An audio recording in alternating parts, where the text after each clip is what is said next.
I came to the United States back in 1964 with my family on a visitor's visa, overstayed my visa, and now I'm a member of Congress right here.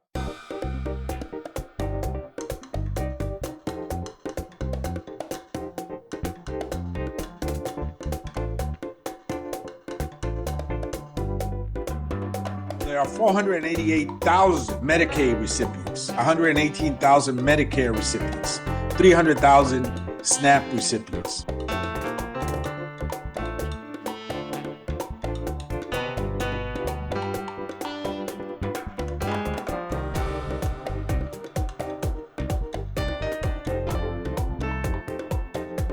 Today is fight time. We're here to fight this big ugly bill. We're voting as a bloc, we're fighting in the courts, and we're impacting public sentiment. I and other members of the Congressional Hispanic Caucus, which I chair, submitted over 100 amendments during a 19-hour-long hearing to let Republicans know how we feel about these cuts. So there is a homelessness crisis. There is an affordable housing emergency. And the rent is going to continue to be too damn high.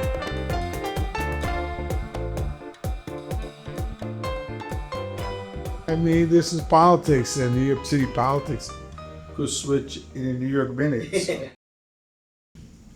All right, guys, welcome back to another episode of the Defying All Odds Podcast. Today we have a very, very special guest alongside my co-host, Rafael. Please welcome the Congressman Adriano Espaillat. Thank you. Hello. Thank you for coming. Thank you for coming. It's been a long wait. We're definitely excited to have you with us. Well, thank you. Thank you for doing this. Yes. Absolutely. Well, Congressman, we're very grateful that you've taken the opportunity outside your day to spend the time with us. We do want to get right into it, just for the constraint of time.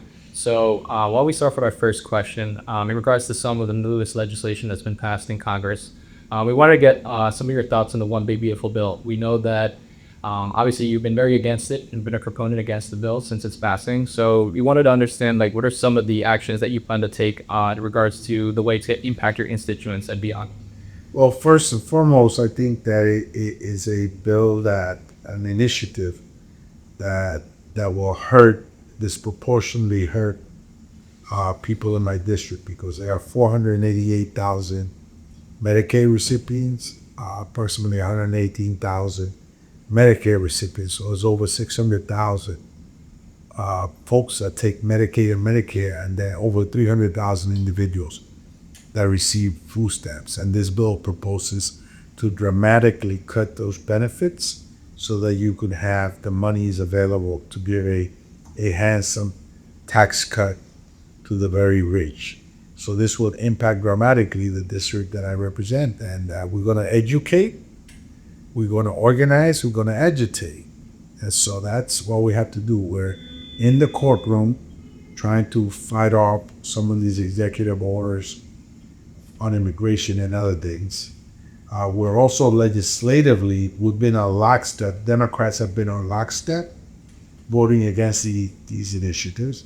And finally, public sentiment. We see even in the immigration arena now 79% of Americans, according to a recent Gallup poll, feel that immigration is a good thing. So the courts, legislatively, public opinion, those are the three rails where we're going to fight. I also think you bring a great point in regards to with the cuts on Medicaid. Like I mentioned, there are millions of New Yorkers that are on Medicaid. So hearing about how those cuts are going to impact them, whether that's in the short term and the long term, whether it comes to seeking care, that's also a very important issue. Now, you mentioned immigration. One of the main things that we also want to bring up is you're also the first Dominican and the first formerly undocumented immigrant to join Congress. It's a very big feat. Congratulations. Right. And so when you came from the U.S., you're about just 9 years old. Eventually, you became first formerly undocumented member in Congress. Can you share what some of those early years were like and how that profound experience shaped your perception of the American dream? A different New York, obviously, back in the 60s, in the middle of a civil rights movement, in the middle of the Vietnam War, coming from the Dominican Republic right in the middle of the revolution there in 1965. So very exciting times that for somebody like me did not give me any other choice but to get involved with politics. But I may add that I believe there was a natural safety net of support for immigrants, and I never felt rejection, and quite the contrary, although there was some challenges, right? New climate, language, etc. But I felt there was some level of understanding and support from other communities in the neighborhood, and I will be eternally grateful for that. When you say, if you elaborate more, you say like other communities, like what other communities? The Puerto Rican community was very supportive of Dominicans. The Irish and even the Jewish community was also very supportive and ushered us in. I think it's important that we recognize that even today. Right. Did you say that some of like those communities and your experiences coming here as an undocumented immigrant at the time, was that also part of your motivation why you wanted to run and get involved in politics? No question that the experience that I had with those communities play a role in my decision to get involved in politics. Yes. Also, just like going back to some of the mentioning of your early years here in the U.S., you mentioned about the chilling effect of being undocumented and some of the fears that your family faced at the time. But more specifically, the 60s, like you mentioned, was a very different time period for immigration, specifically here in New York as well. How did you and your family find the strength and the determination to persist during those challenging times in the early 60s, even after securing your green cards? And how do you get over that fear of some of like the different immigration tactics that the current administration also uses today? There were similar immigration tactics back then, and so we just coped with it. But as I said, it was a different New York. There was jobs and opportunities, particularly in the garment district, and factories were here. Manufacturing jobs were available. And so both my grandparents, for example, worked in factory, like my mother in the garment district, and my grandfather worked for the Ray-Ban sunglasses. Would you say it was like a little bit more stricter or lenient when it comes to like their? No, I think there were more opportunities and less strict than they are right now. Okay. Now you have a service economy, a tech economy. You need to have either the training for the tech economy, or you need to have the language proficiency. That's true. For the service economy. So the manufacturing economy provided greater opportunities for people that didn't have necessarily the college background or obviously nor the tech background, but were able to find work. And kind of going back to, I guess, kind of like that determination that many immigrants do have when they come to New York and they get into those kind of jobs. And one of the things that you've been a very big proponent about has also been safety as well, right? So kind of making sure that you're safe and secure in the workplace and you don't have to worry about necessarily that someone's going to question your immigration status. We saw in the news the other day that ICE agents were questioning 11-year-old children. Yes, on a baseball. Yeah. Right. In a batting cage. Yeah. So we want to get kind of your thoughts on how do you immigrants that are here in New York deal with that? I hope to meet with the fellow that defended him, the coach. I spoke to him on the phone, but I hope to meet with him.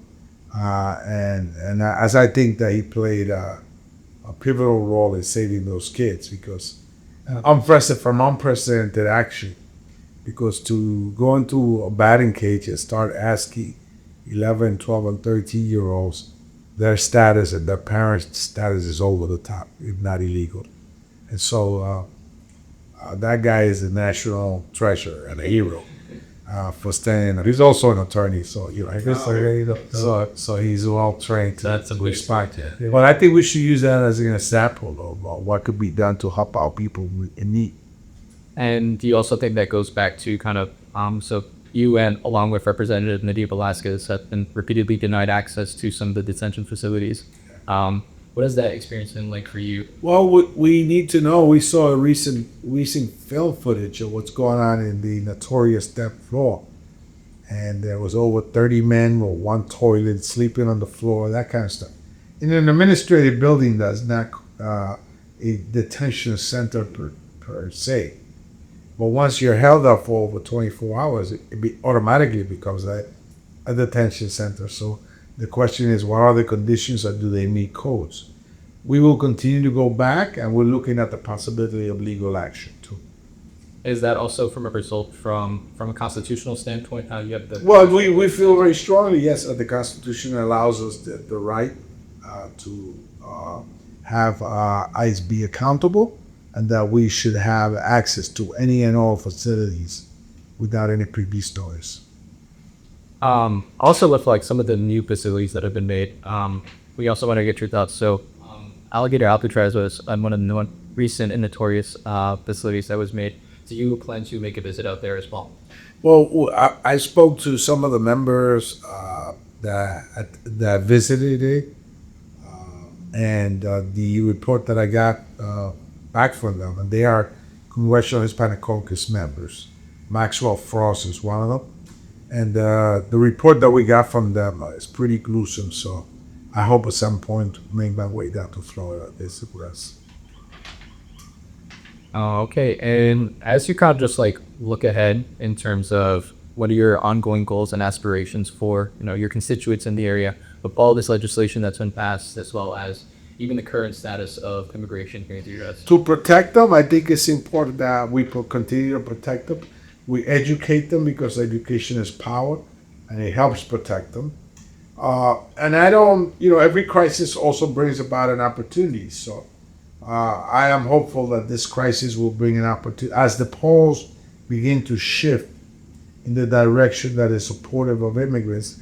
I hope the administration understands that it is important that we do some kind of work in the immigration terrain and bring relief to millions of immigrants that find themselves in jeopardy and exposed.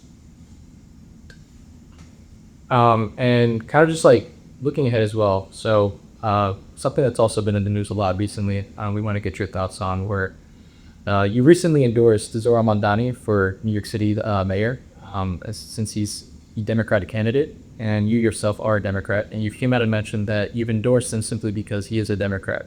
However, one thing we wanted to clarify was that your previous endorsement was with Andrew Cuomo. So He's a Democrat too. Yeah. Now he's running as an independent in this. That he doesn't get my support. I support Democrats. I stay in their lane. I never use Mamdani, and that's what I'm supporting. And I support his platform of affordability because many of the folks that I represent are being priced out of the labor. Especially especially here where we are right now here in Harlem. You can see the difficulty for a lot of groups just trying to stay within these parts, being how they're just getting pushed out. Yes. I would ask you, just like, were you at all even surprised on how the polls switched from the Cuomo to Mamdani through the primary? I mean, this is politics, and New York City politics could switch in a New York minute. So, Fair enough. So I'm monitoring the remaining part of the campaign to ensure that he goes in the right direction and we get a Democrat into City Hall. Cool. And one thing I also wanted to add was, so there are clearly certain differences amongst the Democratic Party at the moment with some of Zohran Mamdani's stances, whether that's been on immigration, whether that's been on the safety of New Yorkers with the NYPD. So we want to understand, what has that been like for you since you've endorsed them now, and how do you get over that hump of those differences? Well, we're going to have differences. This is a democratic process, and I think we have 4 differences here on any particular issue. Sure. And so that's what democracy is, the ability to dissent, the ability to have a different opinion. And I hope to speak to him about those differences, and maybe he could be flexible in his ways and see some light or some pieces that I think he could adapt. Clearly that makes sense because we all experience these differences. Kind of like going into kind of the affordability aspect. You were a staunch advocate for affordable housing and tenants' rights, and still are, even introducing the Stop Gentrification in Low Income Neighborhoods Act. What kind of drives your passion for protecting vulnerable communities from displacement and ensuring equitable access? The fact that people live and work in a community that they love, it's important, and that they're able to make ends meet and support their families is part of the fabric of New York City. And so if you're getting priced out of the city that you grew up in and you love, that's never a good thing. I believe in diversity. I believe in it that the diverse neighborhoods of New York City are exactly the strength of New York City, and we should preserve them. Do you have any thoughts on as to a lot of the immigration that's happened post-COVID in New York City with a lot of people that have moved out of New York in regards to the rents? And what are your thoughts on? Well, that's a good example of how it's impacting communities, that people are being priced out. They have to move to other places where the rent is cheap.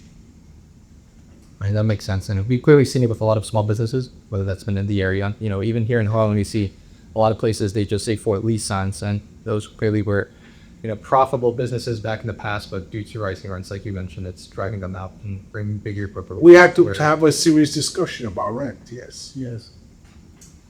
Also, Rafael and we also wanted to mention that back in 2011, you also led a fight to safeguard and champion rent for over 1 million affordable housing apartments that were set to expire that year. Creating the new tenant protection unit within the state's housing agency. What was that experience like for you? Well, the state regulates rent stabilized apartment. I represented and I still represent the district that has a significant number of rent stabilized apartment. And so when Zana Mandani talks about freezing the rent, what he's saying in actuality is that the New York City Rent Guidelines Board will not provide an increase on 1 year and 2 year leases the way they normally do, which means, for tenants could be hundreds of dollars, well, a month that they cannot afford. So that's a real important issue for affordability. That's one of the reasons why I'm supporting it. And in regards to kind of what you've been able to accomplish as congressman, and even looking back at some of your previous accomplishments when you worked for the state, we have this motto of defy all the odds, as the name of the podcast goes. And so we want to get your thoughts on what that means to you. So what does defying all the odds mean to you personally and professionally? And how do you maintain a positive and forward-looking mindset in the face of political and societal challenges? Well, defying the odds, that means in that room full of little guy, that I throw the first punch and that I never take no as an answer. And that even when you're in the minority, or at a disadvantage numerically, I believe in the fight people have in them and the human spirit, which is the most powerful thing on earth is the human spirit, and what it could accomplish to me times of adversity. So, yeah, the underdog is, if I was to place a bet, I would go with the underdog because I know they have fight in them.